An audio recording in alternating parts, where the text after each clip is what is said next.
오늘 함께 읽을 말씀은 잠언 22장 15절에서 16절입니다. 아이의 마음에는 미련한 것이 얽혔으나 징계하는 채찍이 이를 멀리 쫓아내리라.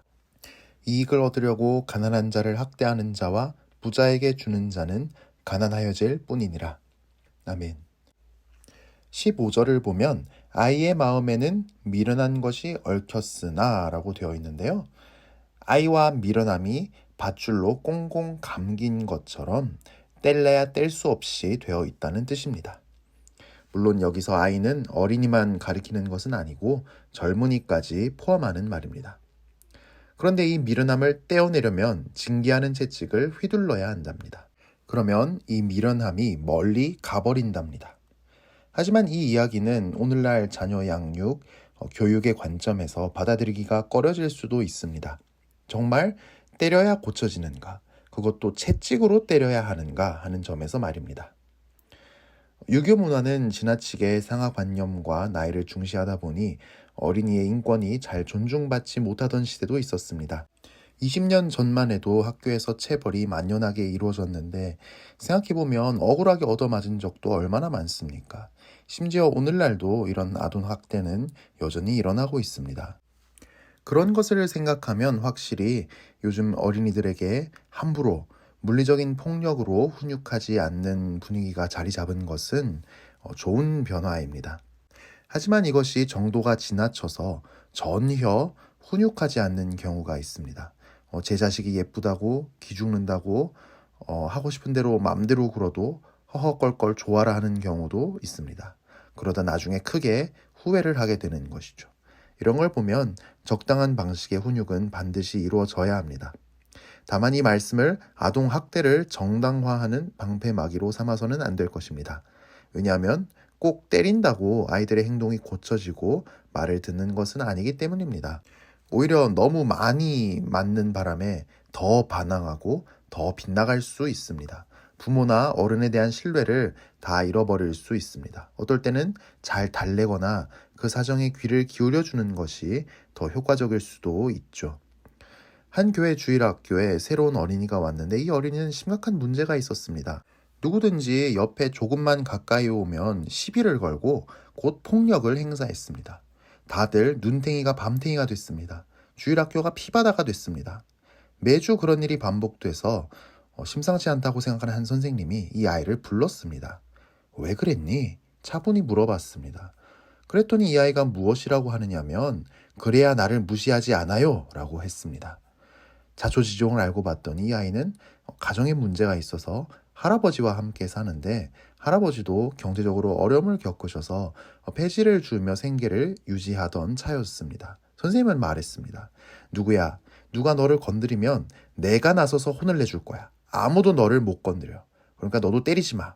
누가 너를 먼저 때리면 너도 기분이 상하잖아. 그 친구도 마찬가지야. 딱 이 한마디 말을 해줬는데 그 다음 주부터 바로 행동이 달라졌습니다. 주일학교 예배가 평화를 되찾았습니다. 징계하는 채찍이 진짜 채찍이어야 하는 것이 아닙니다.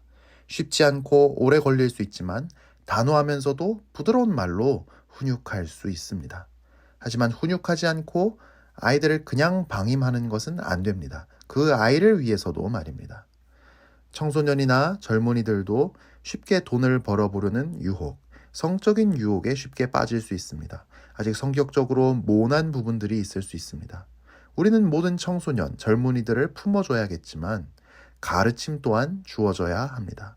너를 위해서라도 이렇게 해서는 안 된다고 말입니다. 우리 아이들, 청소년, 젊은이들에게는 아직 많은 시간이 있습니다. 미래가 있습니다. 당장 실패할 수 있고 죄에 빠질 수도 있지만 얼마든지 극복하고 멋진 인생을 살 수 있는 가능성이 있습니다. 우리 자녀들과 교회의 다음 세대가 하나님 말씀으로 잘 양육받아서 가장 능력 있는 인생을 살게 되기를 기도합시다. 한편 16절은 사회적, 경제적 정의에 관해 이야기합니다. 16절입니다. 이익을 얻으려고 가난한 자를 학대하는 자와 부자에게 주는 자는 가난하여질 뿐이니라. 가난한 자를 학대하는 건 무얼 두고 하는 말일까요? 1차원적으로는 깡패질을 해서 돈을 뺏는 것이 있겠죠. 하지만 임금을 착취한다거나 터무니없이 낮게 주거나 열악한 노동 환경에서 일하도록 방치하는 것 등이 다 포함됩니다. 그렇다면 부자에게 준다는 것은 뭘까요? 뭔가 영향력을 가진 사람에게 잘 보이려고 뇌물을 바친다는 뜻일 수 있습니다. 또는 노동력을 착취하는 생산 체제를 통해 자본가나 고위직에 있는 사람만 배불린다는 뜻일 수도 있습니다. 대형마트에서 쇼핑카트 정리하는 일을 하던 한 젊은이가 목숨을 잃었는데 그는 장렬하는 아스팔트 위에서 아무 냉방장치 없이 하루 동안 서울서 의정부에 달하는 거리를 걸었습니다. 이익을 얻으려고 가난한 자를 학대하는 자와 부자에게 주는 자는 가난하여질 것입니다. 함께 기도하겠습니다. 사랑이 많으신 하나님 아버지, 우리에게 자녀를 주셔서 부모가 되게 하시고 우리 교회의 다음 세대를 주시고 어린 영혼들을 맡겨주셔서 감사합니다. 하나님을 최고로 사랑하고 즐거워하는 아이들로 자라게 하여 주옵소서. 내가 소중한 만큼 다른 사람도 소중히 여기는 아이들이 되게 하여 주옵소서. 어른된 우리가 자세를 낮춰서 귀 기울여 듣게 하시고 이해할 수 있도록 지혜를 주시옵소서. 몸과 마음이 건강하게 하시고 죄로부터 지켜주시옵소서.